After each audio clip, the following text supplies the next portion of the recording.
때는 조선 후기 온갖 물산이 모여들고 사람들의 활기로 넘쳐나는 송파나루 장터의 어느 늦가을 아침이었습니다.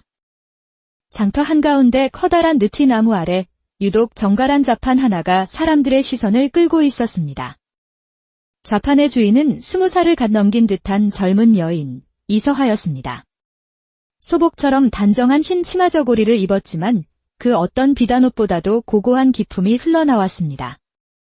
슬픔이 깃든 깊은 눈동자와 굳게 담은 입술은 그녀가 겪어온 풍파를 짐작하게 했지만 꼿꼿하게 편 허리에서는 결코 꺾이지 않을 의지가 느껴졌습니다. 그때 가을 햇살이 그녀의 쪽진 머리를 비추자 무언가 은은한 빛을 발하며 반짝였습니다. 바로 푸른 학이 정교하게 새겨진 은비녀였습니다. 아씨, 이 고운 주머니는 값이 어찌 되오? 한 냥입니다. 명주실로 한 땀 한 땀 술을 놓았고 안감 또한 최상급 비단으로 마감했습니다. 서하의 목소리는 조용했지만 힘이 있었고 자신의 물건에 대한 자부심이 담겨 있었습니다. 그 모습에 사람들은 신뢰를 느끼고 하나둘 물건을 사기 시작했습니다. 시간을 거슬러 서하가 한양 종로의 거상 이진현 대감의 외동딸이었던 시절. 그녀의 삶은 지금과 완전히 달랐습니다. 아버지는 서재에서 어린 딸에게 장부 보는 법부터 상도의 무게까지 상인으로서 갖춰야 할 모든 것을 애정을 담아 가르쳤습니다. 서하야, 기억하거라. 푸른 학 문양을 보거든 늘 그 이면을 살펴야 한다. 학은 고고히 날지만 그 그림자 아래에는 뱀이 숨어 있을 수 있느니라.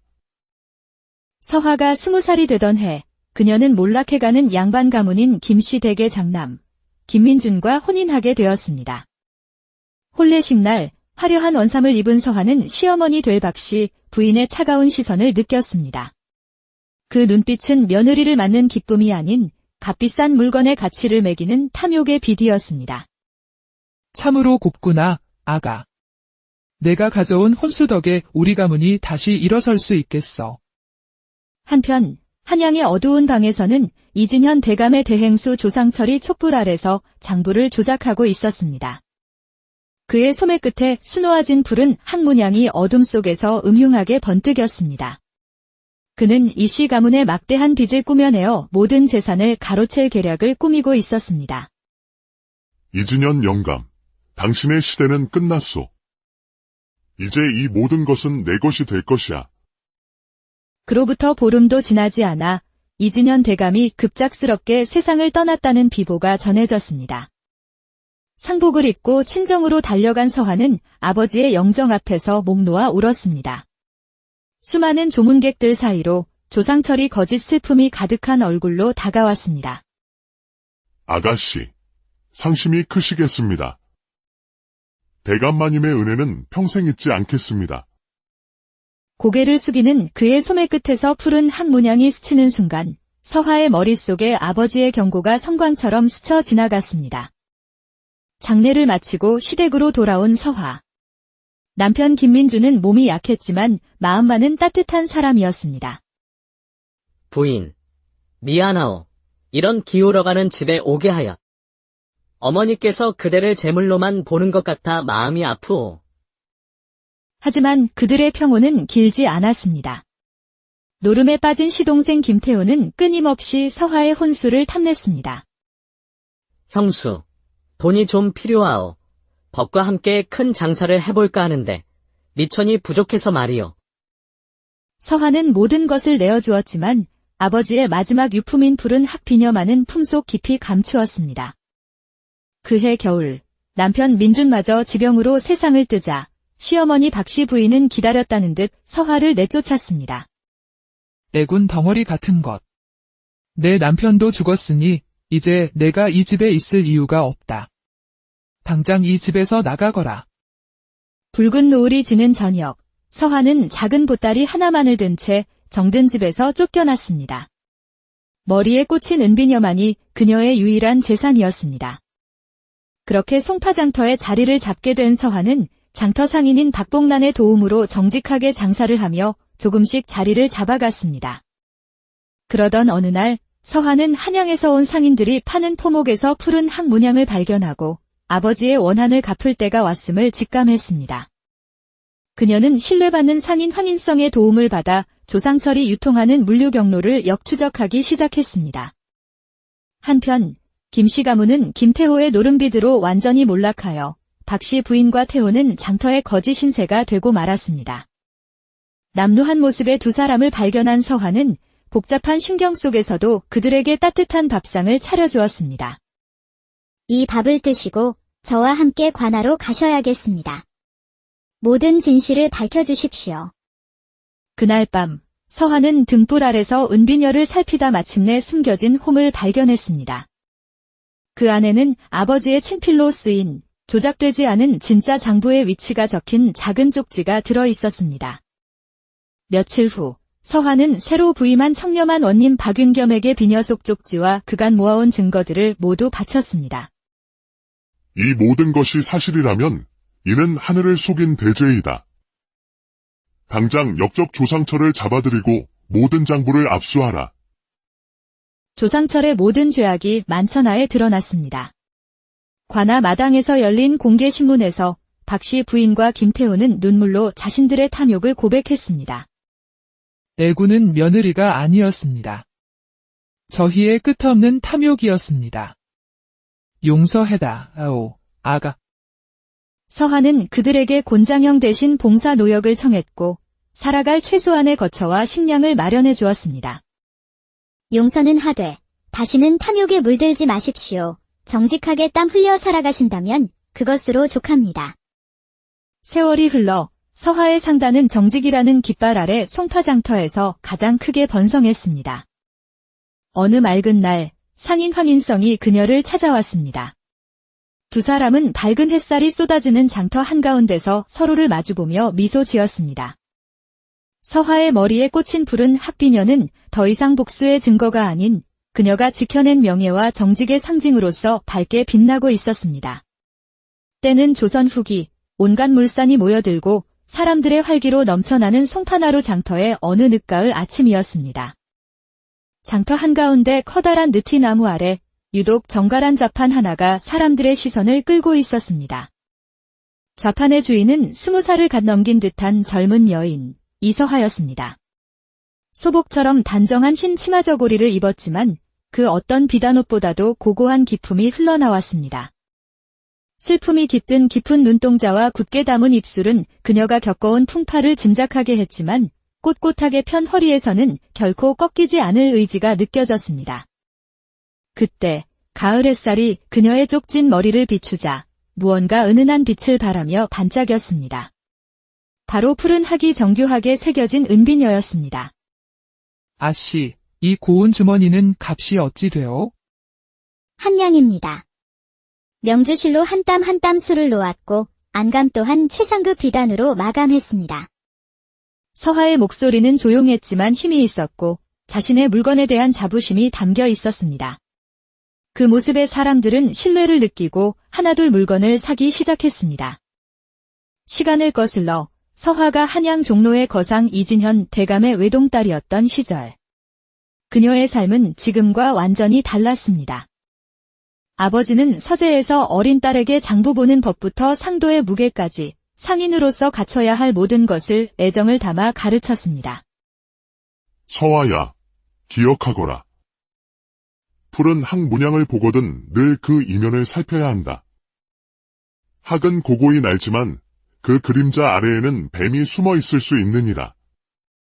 서화가 20살이 되던 해, 그녀는 몰락해가는 양반 가문인 김씨 댁의 장남, 김민준과 혼인하게 되었습니다. 혼례식 날 화려한 원삼을 입은 서화는 시어머니 될 박씨 부인의 차가운 시선을 느꼈습니다.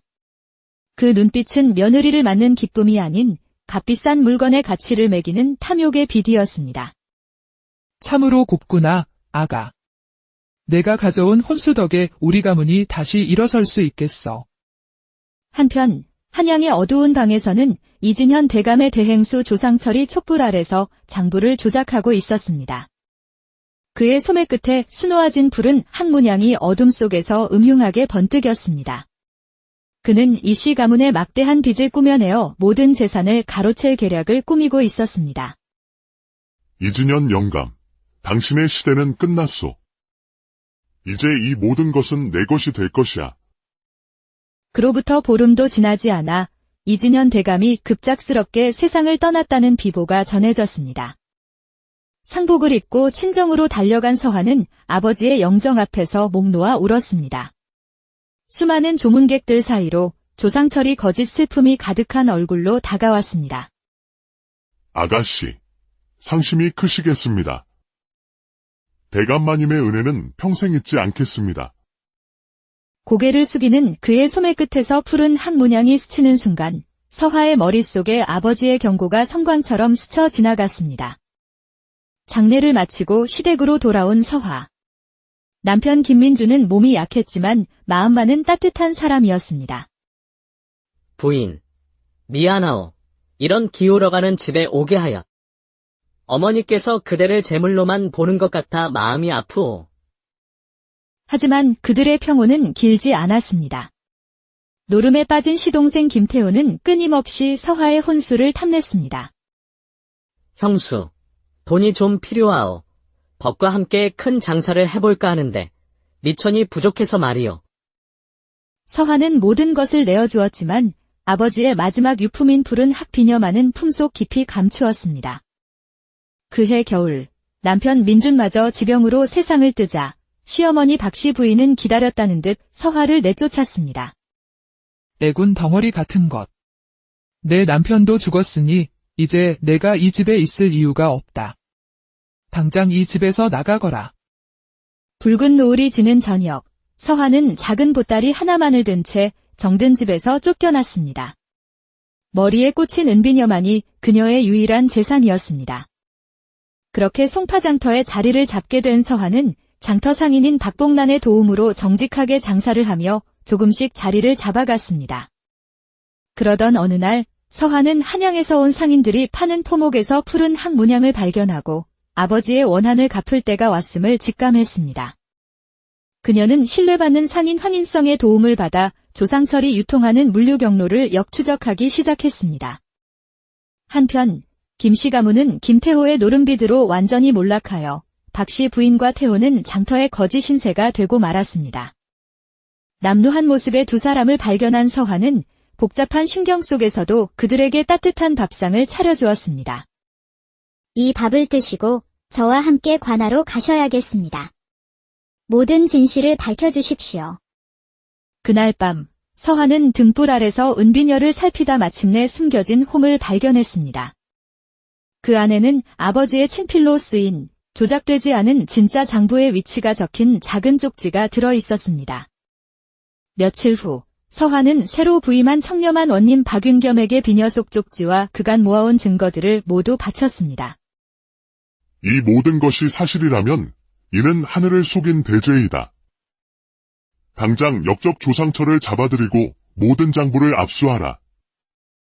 조상철의 모든 죄악이 만천하에 드러났습니다. 관아 마당에서 열린 공개신문에서 박씨 부인과 김태호는 눈물로 자신들의 탐욕을 고백했습니다. 애군은 며느리가 아니었습니다. 저희의 끝없는 탐욕이었습니다. 용서해다, 아오, 아가. 서화는 그들에게 곤장형 대신 봉사 노역을 청했고 살아갈 최소한의 거처와 식량을 마련해 주었습니다. 용서는 하되 다시는 탐욕에 물들지 마십시오. 정직하게 땀 흘려 살아가신다면 그것으로 족합니다. 세월이 흘러 서화의 상단은 정직이라는 깃발 아래 송파장터에서 가장 크게 번성했습니다. 어느 맑은 날 상인 황인성이 그녀를 찾아왔습니다. 두 사람은 밝은 햇살이 쏟아지는 장터 한가운데서 서로를 마주보며 미소 지었습니다. 서화의 머리에 꽂힌 푸른 학비녀는 더 이상 복수의 증거가 아닌 그녀가 지켜낸 명예와 정직의 상징으로서 밝게 빛나고 있었습니다. 때는 조선 후기, 온갖 물산이 모여들고 사람들의 활기로 넘쳐나는 송파나루 장터의 어느 늦가을 아침이었습니다. 장터 한가운데 커다란 느티나무 아래 유독 정갈한 좌판 하나가 사람들의 시선을 끌고 있었습니다. 좌판의 주인은 20살을 갓 넘긴 듯한 젊은 여인, 이서하였습니다. 소복처럼 단정한 흰 치마 저고리를 입었지만 그 어떤 비단옷보다도 고고한 기품이 흘러나왔습니다. 슬픔이 깃든 깊은 눈동자와 굳게 담은 입술은 그녀가 겪어온 풍파를 짐작하게 했지만 꼿꼿하게 편 허리에서는 결코 꺾이지 않을 의지가 느껴졌습니다. 그때 가을 햇살이 그녀의 쪽진 머리를 비추자 무언가 은은한 빛을 발하며 반짝였습니다. 바로 푸른 학이 정교하게 새겨진 은비녀였습니다. 아씨, 이 고운 주머니는 값이 어찌 되오? 한냥입니다. 명주실로 한 땀 한 땀 술을 놓았고 안감 또한 최상급 비단으로 마감했습니다. 서하의 목소리는 조용했지만 힘이 있었고 자신의 물건에 대한 자부심이 담겨 있었습니다. 그 모습에 사람들은 신뢰를 느끼고 하나둘 물건을 사기 시작했습니다. 시간을 거슬러 서하가 한양 종로의 거상 이진현 대감의 외동딸이었던 시절. 그녀의 삶은 지금과 완전히 달랐습니다. 아버지는 서재에서 어린 딸에게 장부 보는 법부터 상도의 무게까지 상인으로서 갖춰야 할 모든 것을 애정을 담아 가르쳤습니다. 서아야, 기억하거라. 푸른 학 문양을 보거든 늘 그 이면을 살펴야 한다. 학은 고고히 날지만 그 그림자 아래에는 뱀이 숨어 있을 수 있느니라. 서하가 20살이 되던 해, 그녀는 몰락해가는 양반 가문인 김씨 댁의 장남, 김민준과 혼인하게 되었습니다. 혼례식 날 화려한 원삼을 입은 서하는 시어머니 될 박씨 부인의 차가운 시선을 느꼈습니다. 그 눈빛은 며느리를 맞는 기쁨이 아닌 값비싼 물건의 가치를 매기는 탐욕의 비디였습니다. 참으로 곱구나, 아가. 내가 가져온 혼수 덕에 우리 가문이 다시 일어설 수 있겠어. 한편 한양의 어두운 방에서는 이진현 대감의 대행수 조상철이 촛불 아래서 장부를 조작하고 있었습니다. 그의 소매 끝에 수놓아진 푸른 학문양이 어둠 속에서 음흉하게 번뜩였습니다. 그는 이씨 가문의 막대한 빚을 꾸며내어 모든 재산을 가로챌 계략을 꾸미고 있었습니다. 이진현 영감, 당신의 시대는 끝났소. 이제 이 모든 것은 내 것이 될 것이야. 그로부터 보름도 지나지 않아 이진현 대감이 급작스럽게 세상을 떠났다는 비보가 전해졌습니다. 상복을 입고 친정으로 달려간 서하는 아버지의 영정 앞에서 목 놓아 울었습니다. 수많은 조문객들 사이로 조상철이 거짓 슬픔이 가득한 얼굴로 다가왔습니다. 아가씨, 상심이 크시겠습니다. 대감마님의 은혜는 평생 잊지 않겠습니다. 고개를 숙이는 그의 소매 끝에서 푸른 학문양이 스치는 순간 서하의 머릿속에 아버지의 경고가 성광처럼 스쳐 지나갔습니다. 장례를 마치고 시댁으로 돌아온 서하. 남편 김민주는 몸이 약했지만 마음만은 따뜻한 사람이었습니다. 부인, 미안하오. 이런 기울어가는 집에 오게 하여. 어머니께서 그대를 제물로만 보는 것 같아 마음이 아프오. 하지만 그들의 평온은 길지 않았습니다. 노름에 빠진 시동생 김태호는 끊임없이 서하의 혼수를 탐냈습니다. 형수, 돈이 좀 필요하오. 법과 함께 큰 장사를 해볼까 하는데 미천이 부족해서 말이오. 서하는 모든 것을 내어주었지만 아버지의 마지막 유품인 푸른 학비녀만은 품속 깊이 감추었습니다. 그해 겨울, 남편 민준마저 지병으로 세상을 뜨자 시어머니 박씨 부인은 기다렸다는 듯 서하를 내쫓았습니다. 애군 덩어리 같은 것. 내 남편도 죽었으니 이제 내가 이 집에 있을 이유가 없다. 당장 이 집에서 나가거라. 붉은 노을이 지는 저녁, 서하는 작은 보따리 하나만을 든 채 정든 집에서 쫓겨났습니다. 머리에 꽂힌 은비녀만이 그녀의 유일한 재산이었습니다. 그렇게 송파장터에 자리를 잡게 된 서하는 장터 상인인 박봉란의 도움으로 정직하게 장사를 하며 조금씩 자리를 잡아갔습니다. 그러던 어느 날 서하는 한양에서 온 상인들이 파는 포목에서 푸른 학문양을 발견하고 아버지의 원한을 갚을 때가 왔음을 직감했습니다. 그녀는 신뢰받는 상인 황인성의 도움을 받아 조상철이 유통하는 물류 경로를 역추적하기 시작했습니다. 한편 김씨 가문은 김태호의 노름비드로 완전히 몰락하여 박씨 부인과 태호는 장터의 거지 신세가 되고 말았습니다. 남루한 모습의 두 사람을 발견한 서하는 복잡한 신경 속에서도 그들에게 따뜻한 밥상을 차려주었습니다. 이 밥을 드시고 저와 함께 관하로 가셔야겠습니다. 모든 진실을 밝혀주십시오. 그날 밤, 서한은 등불 아래서 은비녀를 살피다 마침내 숨겨진 홈을 발견했습니다. 그 안에는 아버지의 친필로 쓰인 조작되지 않은 진짜 장부의 위치가 적힌 작은 쪽지가 들어 있었습니다. 며칠 후, 서한은 새로 부임한 청렴한 원님 박윤겸에게 비녀 속 쪽지와 그간 모아온 증거들을 모두 바쳤습니다. 이 모든 것이 사실이라면 이는 하늘을 속인 대죄이다. 당장 역적 조상철을 잡아들이고 모든 장부를 압수하라.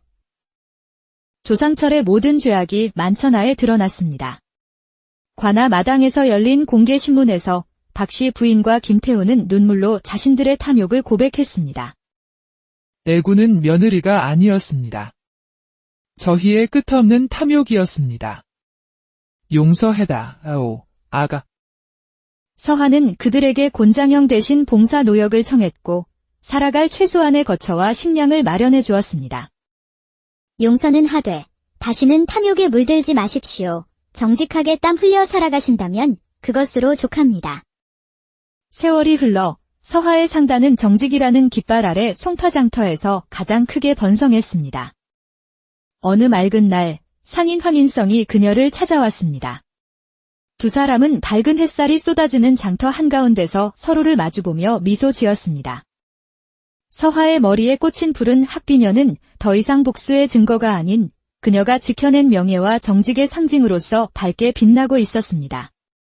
때는 조선 후기, 온갖 물산이 모여들고 사람들의 활기로 넘쳐나는 송파나루 장터의 어느 늦가을 아침이었습니다. 장터 한가운데 커다란 느티나무 아래 유독 정갈한 좌판 하나가 사람들의 시선을 끌고 있었습니다. 좌판의 주인은 20살을 갓 넘긴 듯한 젊은 여인, 이서하였습니다. 소복처럼 단정한 흰 치마 저고리를 입었지만 그 어떤 비단옷보다도 고고한 기품이 흘러나왔습니다.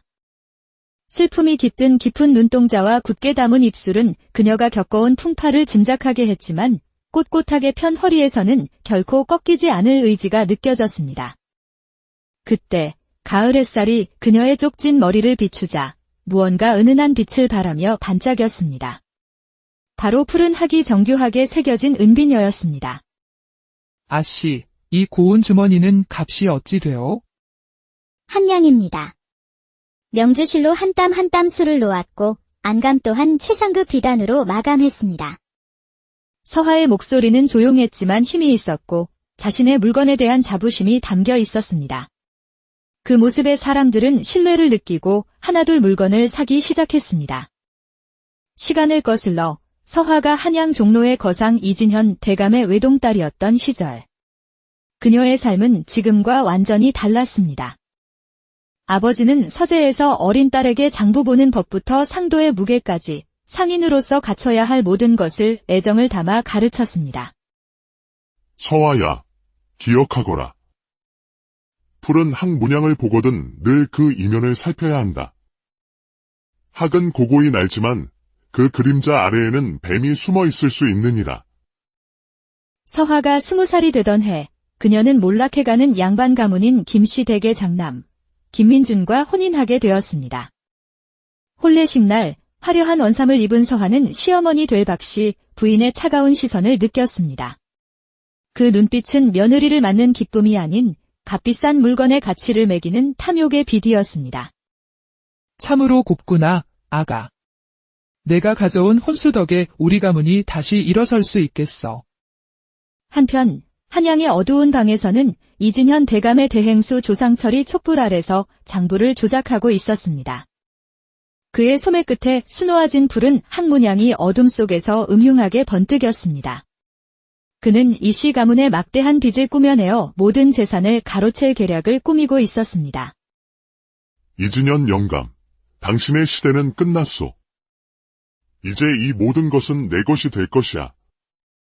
그로부터 보름도 지나지 않아 이진현 대감이 급작스럽게 세상을 떠났다는 비보가 전해졌습니다. 상복을 입고 친정으로 달려간 서하는 아버지의 영정 앞에서 목 놓아 울었습니다. 수많은 조문객들 사이로 조상철이 거짓 슬픔이 가득한 얼굴로 다가왔습니다.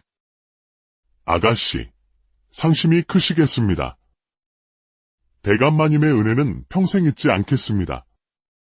고개를 숙이는 그의 소매 끝에서 푸른 한 문양이 스치는 순간 서화의 머릿속에 아버지의 경고가 성광처럼 스쳐 지나갔습니다. 장례를 마치고 시댁으로 돌아온 서화. 남편 김민주는 몸이 약했지만 마음만은 따뜻한 사람이었습니다. 부인, 미안하오. 이런 기울어가는 집에 오게 하여. 어머니께서 그대를 제물로만 보는 것 같아 마음이 아프오. 하지만 그들의 평온은 길지 않았습니다. 노름에 빠진 시동생 김태호는 끊임없이 서화의 혼수를 탐냈습니다. 형수, 돈이 좀 필요하오. 벗과 함께 큰 장사를 해볼까 하는데 미천이 부족해서 말이오.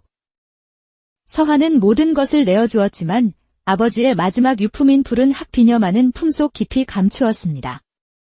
그해 겨울, 남편 민준마저 지병으로 세상을 뜨자 시어머니 박씨 부인은 기다렸다는 듯 서화를 내쫓았습니다.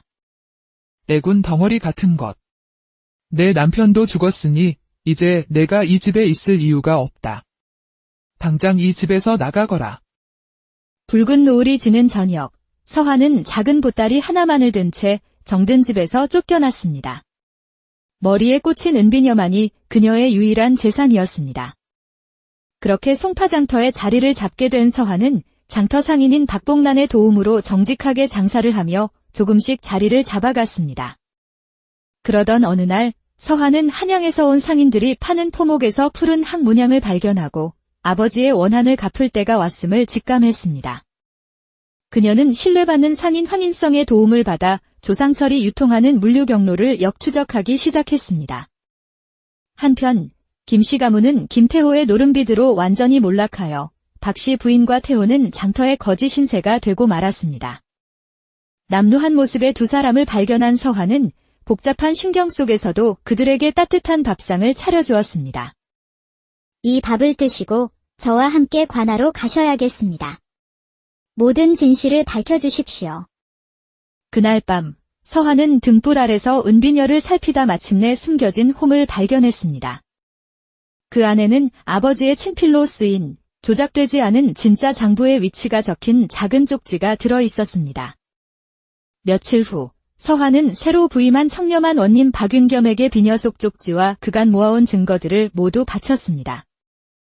이 모든 것이 사실이라면 이는 하늘을 속인 대죄이다. 당장 역적 조상철을 잡아들이고 모든 장부를 압수하라. 조상철의 모든 죄악이 만천하에 드러났습니다. 관아 마당에서 열린 공개신문에서 박씨 부인과 김태호는 눈물로 자신들의 탐욕을 고백했습니다. 애군은 며느리가 아니었습니다. 저희의 끝없는 탐욕이었습니다. 용서해다, 아오, 아가. 서화는 그들에게 곤장형 대신 봉사 노역을 청했고 살아갈 최소한의 거처와 식량을 마련해 주었습니다. 용서는 하되 다시는 탐욕에 물들지 마십시오. 정직하게 땀 흘려 살아가신다면 그것으로 족합니다. 세월이 흘러 서화의 상단은 정직이라는 깃발 아래 송파장터에서 가장 크게 번성했습니다. 어느 맑은 날 상인 황인성이 그녀를 찾아왔습니다. 두 사람은 밝은 햇살이 쏟아지는 장터 한가운데서 서로를 마주보며 미소 지었습니다. 서화의 머리에 꽂힌 푸른 학비녀는 더 이상 복수의 증거가 아닌 그녀가 지켜낸 명예와 정직의 상징으로서 밝게 빛나고 있었습니다. 때는 조선 후기, 온갖 물산이 모여들고 사람들의 활기로 넘쳐나는 송파나루 장터의 어느 늦가을 아침이었습니다. 장터 한가운데 커다란 느티나무 아래 유독 정갈한 좌판 하나가 사람들의 시선을 끌고 있었습니다. 좌판의 주인은 20살을 갓 넘긴 듯한 젊은 여인, 이서하였습니다. 소복처럼 단정한 흰 치마 저고리를 입었지만 그 어떤 비단옷보다도 고고한 기품이 흘러나왔습니다. 슬픔이 깃든 깊은 눈동자와 굳게 담은 입술은 그녀가 겪어온 풍파를 짐작하게 했지만 꼿꼿하게 편 허리에서는 결코 꺾이지 않을 의지가 느껴졌습니다. 그때 가을 햇살이 그녀의 쪽진 머리를 비추자 무언가 은은한 빛을 발하며 반짝였습니다. 바로 푸른 학이 정교하게 새겨진 은비녀였습니다. 아씨, 이 고운 주머니는 값이 어찌 되오? 한 냥입니다. 명주실로 한 땀 한 땀 술을 놓았고 안감 또한 최상급 비단으로 마감했습니다. 서화의 목소리는 조용했지만 힘이 있었고 자신의 물건에 대한 자부심이 담겨 있었습니다.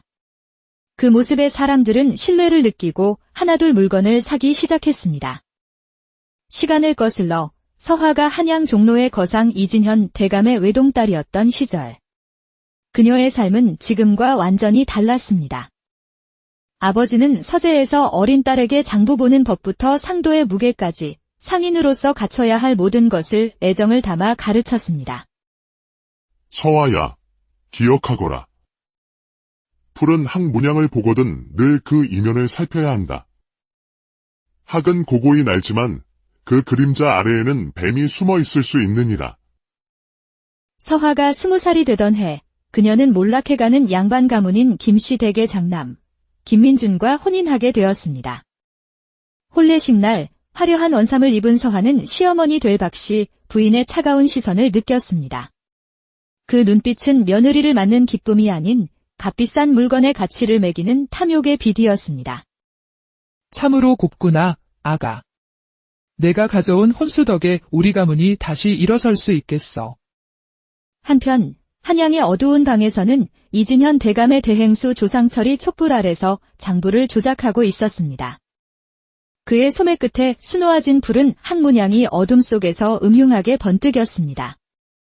그는 이씨 가문의 막대한 빚을 꾸며내어 모든 재산을 가로챌 계략을 꾸미고 있었습니다. 이진현 영감, 당신의 시대는 끝났소. 이제 이 모든 것은 내 것이 될 것이야. 그로부터 보름도 지나지 않아 이진현 대감이 급작스럽게 세상을 떠났다는 비보가 전해졌습니다. 상복을 입고 친정으로 달려간 서화는 아버지의 영정 앞에서 목 놓아 울었습니다. 수많은 조문객들 사이로 조상철이 거짓 슬픔이 가득한 얼굴로 다가왔습니다. 아가씨, 상심이 크시겠습니다. 대감마님의 은혜는 평생 잊지 않겠습니다. 고개를 숙이는 그의 소매 끝에서 푸른 학문양이 스치는 순간 서화의 머릿속에 아버지의 경고가 성광처럼 스쳐 지나갔습니다. 장례를 마치고 시댁으로 돌아온 서화. 남편 김민주는 몸이 약했지만 마음만은 따뜻한 사람이었습니다. 부인, 미안하오. 이런 기울어가는 집에 오게 하여. 어머니께서 그대를 제물로만 보는 것 같아 마음이 아프오. 하지만 그들의 평온은 길지 않았습니다. 노름에 빠진 시동생 김태호는 끊임없이 서화의 혼수를 탐냈습니다. 형수, 돈이 좀 필요하오. 법과 함께 큰 장사를 해볼까 하는데 미천이 부족해서 말이오. 서화는 모든 것을 내어주었지만 아버지의 마지막 유품인 푸른 학비녀만은 품속 깊이 감추었습니다. 그해 겨울, 남편 민준마저 지병으로 세상을 뜨자 시어머니 박씨 부인은 기다렸다는 듯 서화를 내쫓았습니다. 애군 덩어리 같은 것.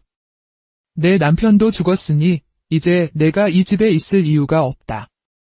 당장 이 집에서 나가거라.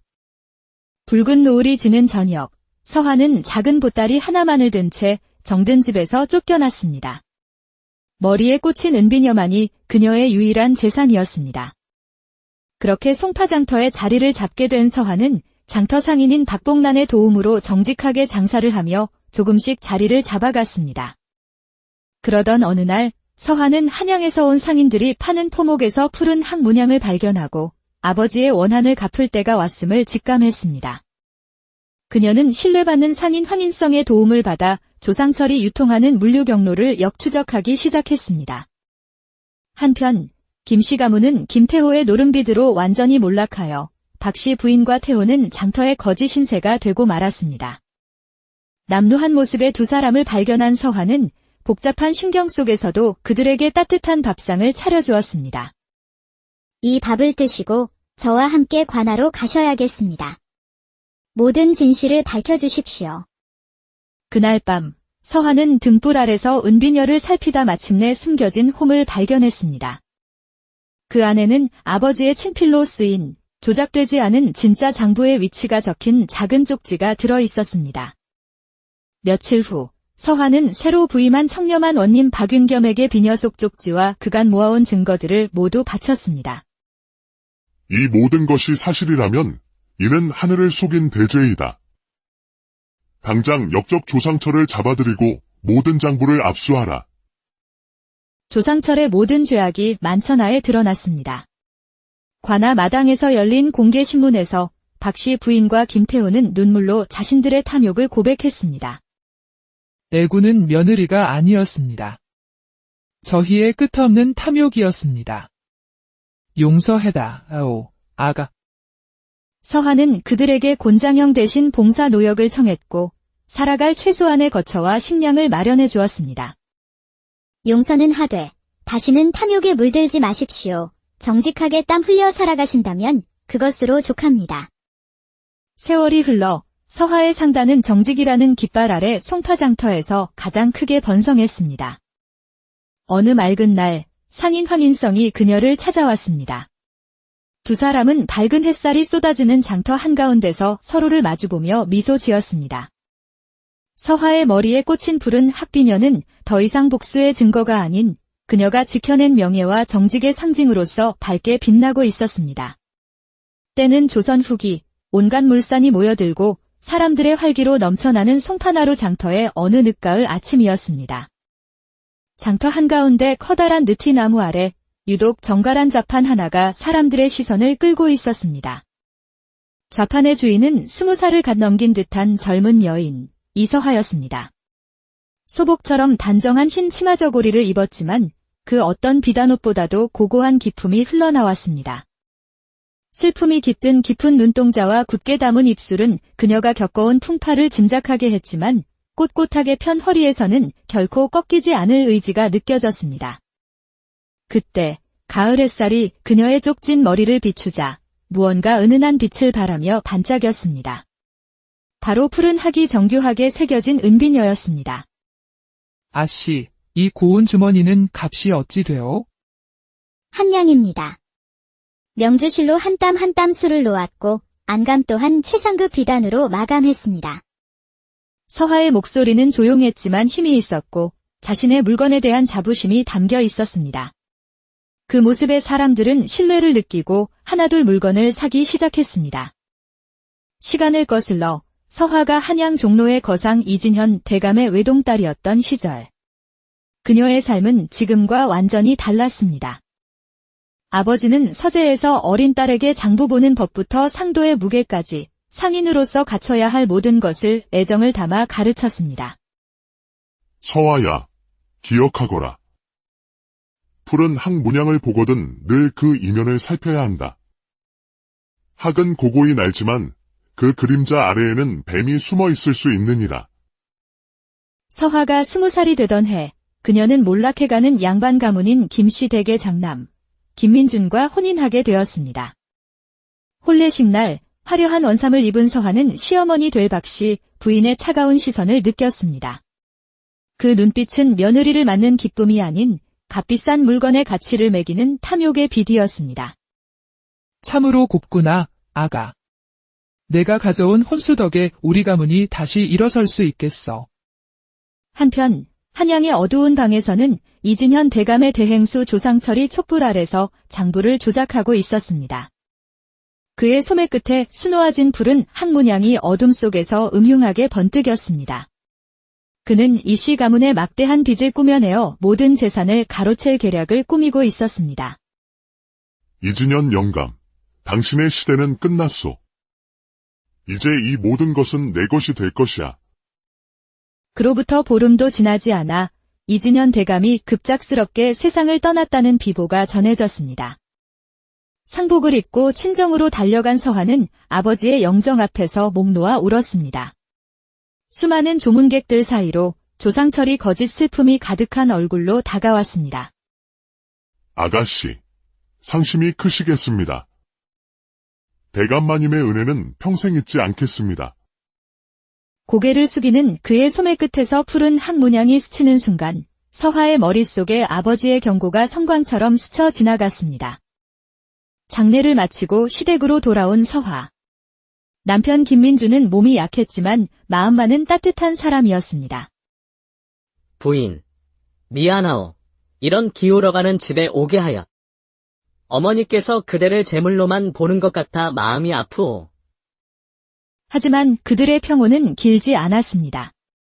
노름에 빠진 시동생 김태호는 끊임없이 서화의 혼수를 탐냈습니다. 형수, 돈이 좀 필요하오. 벗과 함께 큰 장사를 해볼까 하는데 미천이 부족해서 말이오. 서화는 모든 것을 내어주었지만 아버지의 마지막 유품인 푸른 학비녀만은 품속 깊이 감추었습니다. 그해 겨울, 남편 민준마저 지병으로 세상을 뜨자 시어머니 박씨 부인은 기다렸다는 듯 서화를 내쫓았습니다. 애군 덩어리 같은 것. 내 남편도 죽었으니 이제 내가 이 집에 있을 이유가 없다. 당장 이 집에서 나가거라. 붉은 노을이 지는 저녁, 서화는 작은 보따리 하나만을 든 채 정든 집에서 쫓겨났습니다. 머리에 꽂힌 은비녀만이 그녀의 유일한 재산이었습니다. 그렇게 송파장터에 자리를 잡게 된 서화는 장터 상인인 박봉란의 도움으로 정직하게 장사를 하며 조금씩 자리를 잡아갔습니다. 그러던 어느 날 서화는 한양에서 온 상인들이 파는 포목에서 푸른 학문양을 발견하고 아버지의 원한을 갚을 때가 왔음을 직감했습니다. 그녀는 신뢰받는 상인 황인성의 도움을 받아 조상철이 유통하는 물류 경로를 역추적하기 시작했습니다. 한편 김씨 가문은 김태호의 노름비드로 완전히 몰락하여 박씨 부인과 태호는 장터의 거지 신세가 되고 말았습니다. 남루한 모습의 두 사람을 발견한 서화는 복잡한 심경 속에서도 그들에게 따뜻한 밥상을 차려주었습니다. 이 밥을 드시고 저와 함께 관하로 가셔야겠습니다. 모든 진실을 밝혀주십시오. 그날 밤 서화는 등불 아래서 은비녀를 살피다 마침내 숨겨진 홈을 발견했습니다. 그 안에는 아버지의 친필로 쓰인 조작되지 않은 진짜 장부의 위치가 적힌 작은 쪽지가 들어있었습니다. 며칠 후 서화는 새로 부임한 청렴한 원님 박윤겸에게 비녀 속 쪽지와 그간 모아온 증거들을 모두 바쳤습니다. 이 모든 것이 사실이라면 이는 하늘을 속인 대죄이다. 당장 역적 조상철을 잡아들이고 모든 장부를 압수하라. 조상철의 모든 죄악이 만천하에 드러났습니다. 관아 마당에서 열린 공개신문에서 박씨 부인과 김태호는 눈물로 자신들의 탐욕을 고백했습니다. 애군은 며느리가 아니었습니다. 저희의 끝없는 탐욕이었습니다. 용서해다, 아오, 아가. 서화는 그들에게 곤장형 대신 봉사 노역을 청했고 살아갈 최소한의 거처와 식량을 마련해 주었습니다. 용서는 하되 다시는 탐욕에 물들지 마십시오. 정직하게 땀 흘려 살아가신다면 그것으로 족합니다. 세월이 흘러 서화의 상단은 정직이라는 깃발 아래 송파장터에서 가장 크게 번성했습니다. 어느 맑은 날 상인 황인성이 그녀를 찾아왔습니다. 두 사람은 밝은 햇살이 쏟아지는 장터 한가운데서 서로를 마주보며 미소 지었습니다. 서화의 머리에 꽂힌 푸른 학비녀는 더 이상 복수의 증거가 아닌 그녀가 지켜낸 명예와 정직의 상징으로서 밝게 빛나고 있었습니다. 때는 조선 후기 온갖 물산이 모여들고 사람들의 활기로 넘쳐나는 송파나루 장터의 어느 늦가을 아침이었습니다. 장터 한가운데 커다란 느티나무 아래 유독 정갈한 좌판 하나가 사람들의 시선을 끌고 있었습니다. 좌판의 주인은 20살을 갓 넘긴 듯한 젊은 여인 이서하였습니다.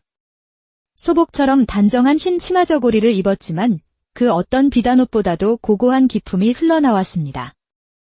슬픔이 깃든 깊은 눈동자와 굳게 담은 입술은 그녀가 겪어온 풍파를 짐작하게 했지만 꼿꼿하게 편 허리에서는 결코 꺾이지 않을 의지가 느껴졌습니다.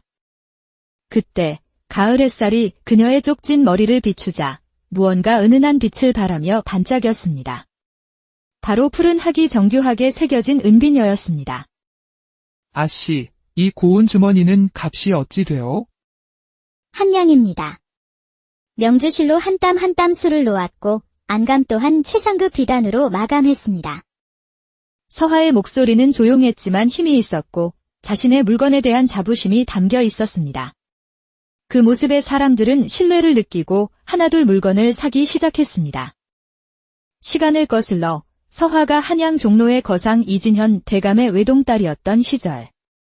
그녀의 삶은 지금과 완전히 달랐습니다. 아버지는 서재에서 어린 딸에게 장부 보는 법부터 상도의 무게까지 상인으로서 갖춰야 할 모든 것을 애정을 담아 가르쳤습니다. 서아야, 기억하거라. 푸른 학 문양을 보거든 늘 그 이면을 살펴야 한다. 학은 고고히 날지만 그 그림자 아래에는 뱀이 숨어 있을 수 있느니라. 서화가 20살이 되던 해, 그녀는 몰락해가는 양반 가문인 김씨 댁의 장남, 김민준과 혼인하게 되었습니다. 혼례식 날, 화려한 원삼을 입은 서화는 시어머니 될 박씨 부인의 차가운 시선을 느꼈습니다. 그 눈빛은 며느리를 맞는 기쁨이 아닌 값비싼 물건의 가치를 매기는 탐욕의 빛이었습니다. 참으로 곱구나, 아가. 내가 가져온 혼수 덕에 우리 가문이 다시 일어설 수 있겠어. 한편 한양의 어두운 방에서는 이진현 대감의 대행수 조상철이 촛불 아래서 장부를 조작하고 있었습니다. 그의 소매 끝에 수놓아진 푸른 학문양이 어둠 속에서 음흉하게 번뜩였습니다. 그는 이씨 가문의 막대한 빚을 꾸며내어 모든 재산을 가로챌 계략을 꾸미고 있었습니다. 이진현 영감, 당신의 시대는 끝났소. 이제 이 모든 것은 내 것이 될 것이야. 그로부터 보름도 지나지 않아 이진현 대감이 급작스럽게 세상을 떠났다는 비보가 전해졌습니다. 상복을 입고 친정으로 달려간 서화는 아버지의 영정 앞에서 목 놓아 울었습니다. 수많은 조문객들 사이로 조상철이 거짓 슬픔이 가득한 얼굴로 다가왔습니다. 아가씨, 상심이 크시겠습니다. 대감마님의 은혜는 평생 잊지 않겠습니다. 고개를 숙이는 그의 소매 끝에서 푸른 학문양이 스치는 순간 서화의 머릿속에 아버지의 경고가 성광처럼 스쳐 지나갔습니다. 장례를 마치고 시댁으로 돌아온 서화. 남편 김민주는 몸이 약했지만 마음만은 따뜻한 사람이었습니다. 부인, 미안하오. 이런 기울어가는 집에 오게 하여. 어머니께서 그대를 제물로만 보는 것 같아 마음이 아프오. 하지만 그들의 평온은 길지 않았습니다. 노름에 빠진 시동생 김태호는 끊임없이 서화의 혼수를 탐냈습니다. 형수, 돈이 좀 필요하오. 법과 함께 큰 장사를 해볼까 하는데 미천이 부족해서 말이오. 서화는 모든 것을 내어주었지만 아버지의 마지막 유품인 푸른 학비녀만은 품속 깊이 감추었습니다. 그해 겨울, 남편 민준마저 지병으로 세상을 뜨자 시어머니 박씨 부인은 기다렸다는 듯 서화를 내쫓았습니다. 애군 덩어리 같은 것. 내 남편도 죽었으니 이제 내가 이 집에 있을 이유가 없다. 당장 이 집에서 나가거라. 붉은 노을이 지는 저녁, 서화는 작은 보따리 하나만을 든 채 정든 집에서 쫓겨났습니다. 머리에 꽂힌 은비녀만이 그녀의 유일한 재산이었습니다. 그렇게 송파장터에 자리를 잡게 된 서화는 장터 상인인 박봉란의 도움으로 정직하게 장사를 하며 조금씩 자리를 잡아갔습니다.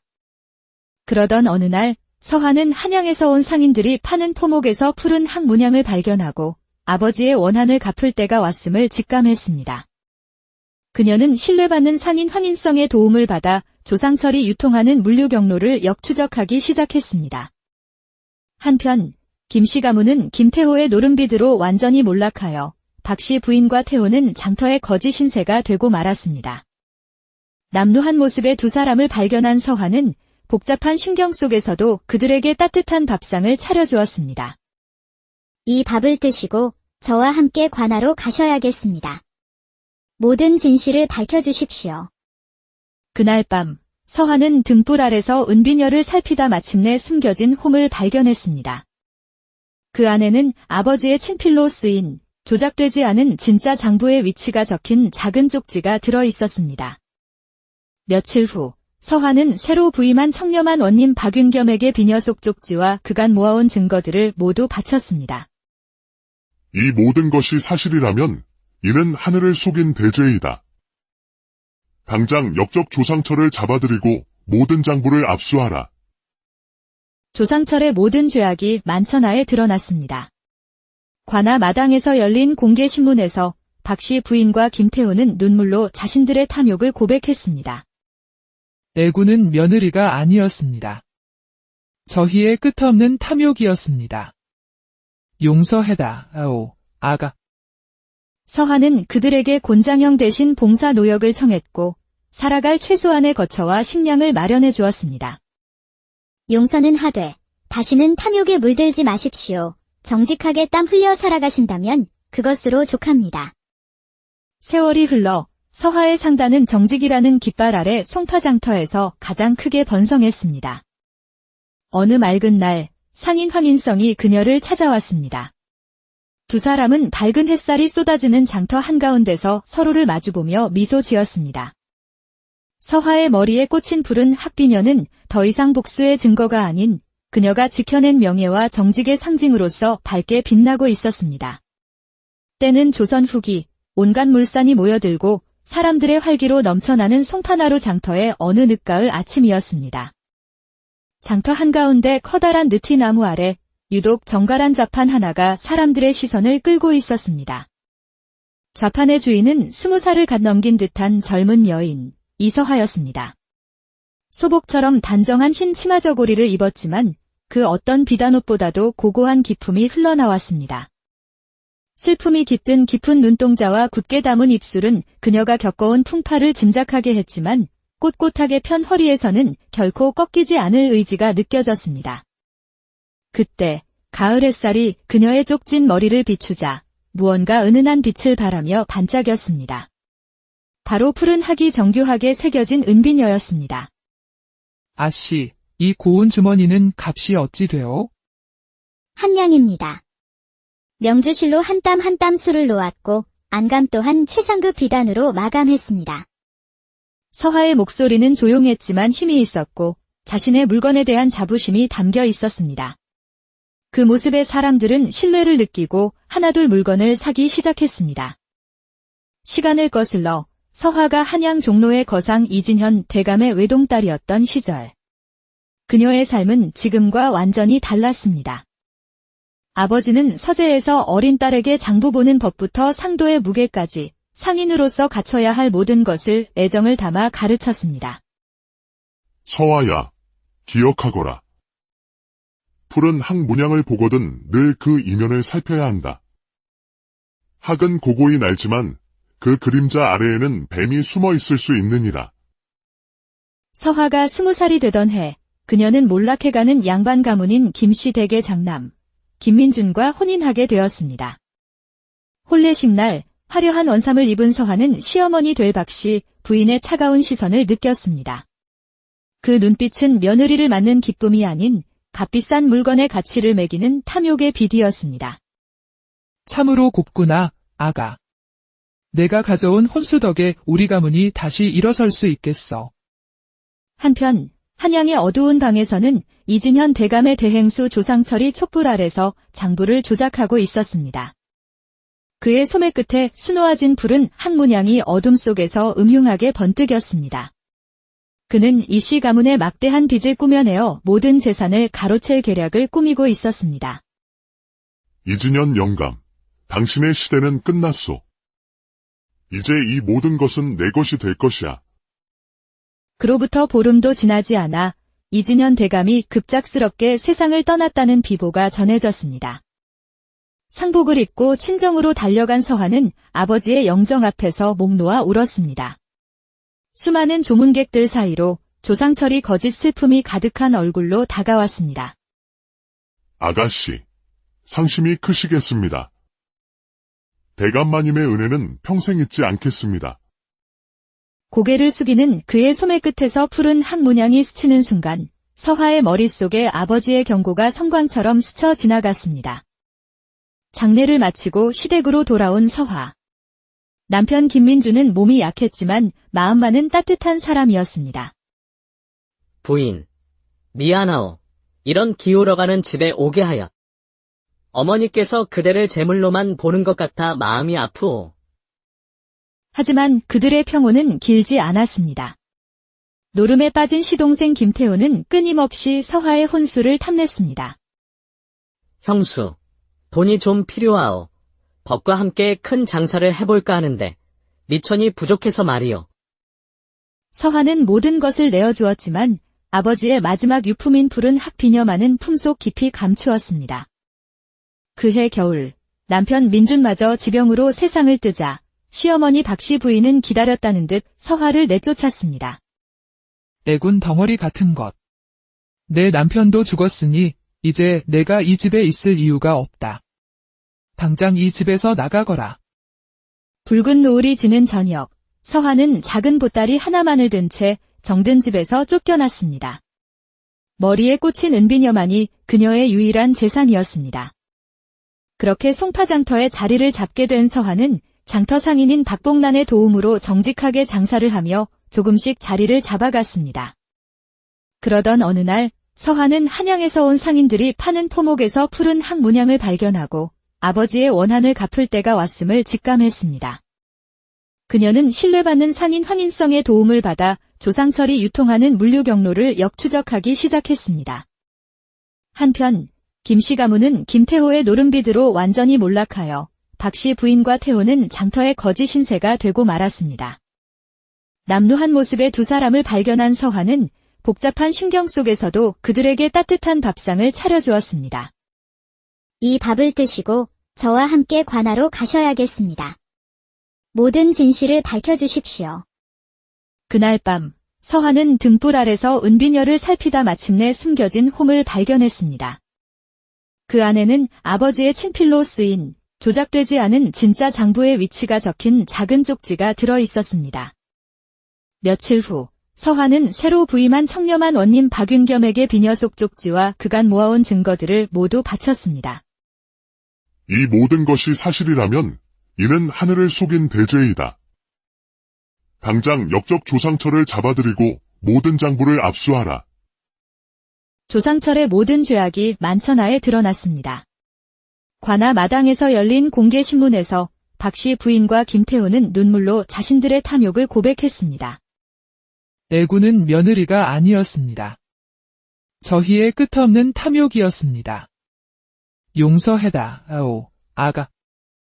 서화는 그들에게 곤장형 대신 봉사 노역을 청했고 살아갈 최소한의 거처와 식량을 마련해 주었습니다.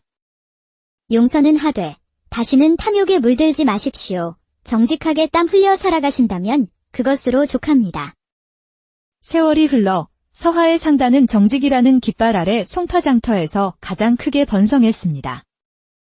어느 맑은 날 상인 황인성이 그녀를 찾아왔습니다. 두 사람은 밝은 햇살이 쏟아지는 장터 한가운데서 서로를 마주보며 미소 지었습니다. 서화의 머리에 꽂힌 푸른 학비녀는 더 이상 복수의 증거가 아닌 그녀가 지켜낸 명예와 정직의 상징으로서 밝게 빛나고 있었습니다. 때는 조선 후기, 온갖 물산이 모여들고 사람들의 활기로 넘쳐나는 송파나루 장터의 어느 늦가을 아침이었습니다. 장터 한가운데 커다란 느티나무 아래 유독 정갈한 좌판 하나가 사람들의 시선을 끌고 있었습니다. 좌판의 주인은 20살을 갓 넘긴 듯한 젊은 여인, 이서하였습니다. 소복처럼 단정한 흰 치마 저고리를 입었지만 그 어떤 비단옷보다도 고고한 기품이 흘러나왔습니다. 슬픔이 깃든 깊은 눈동자와 굳게 담은 입술은 그녀가 겪어온 풍파를 짐작하게 했지만 꼿꼿하게 편 허리에서는 결코 꺾이지 않을 의지가 느껴졌습니다. 그때 가을 햇살이 그녀의 쪽진 머리를 비추자 무언가 은은한 빛을 발하며 반짝였습니다. 바로 푸른 학이 정교하게 새겨진 은비녀였습니다. 아씨, 이 고운 주머니는 값이 어찌 되오? 한량입니다. 명주실로 한 땀 한 땀 술을 놓았고 안감 또한 최상급 비단으로 마감했습니다. 서화의 목소리는 조용했지만 힘이 있었고 자신의 물건에 대한 자부심이 담겨 있었습니다. 그 모습에 사람들은 신뢰를 느끼고 하나둘 물건을 사기 시작했습니다. 시간을 거슬러 서화가 한양 종로의 거상 이진현 대감의 외동딸이었던 시절. 그녀의 삶은 지금과 완전히 달랐습니다. 아버지는 서재에서 어린 딸에게 장부 보는 법부터 상도의 무게까지 상인으로서 갖춰야 할 모든 것을 애정을 담아 가르쳤습니다. 서화야, 기억하거라. 푸른 학 문양을 보거든 늘 그 이면을 살펴야 한다. 학은 고고히 날지만 그 그림자 아래에는 뱀이 숨어 있을 수 있느니라. 서화가 20살이 되던 해, 그녀는 몰락해가는 양반 가문인 김씨 댁의 장남, 김민준과 혼인하게 되었습니다.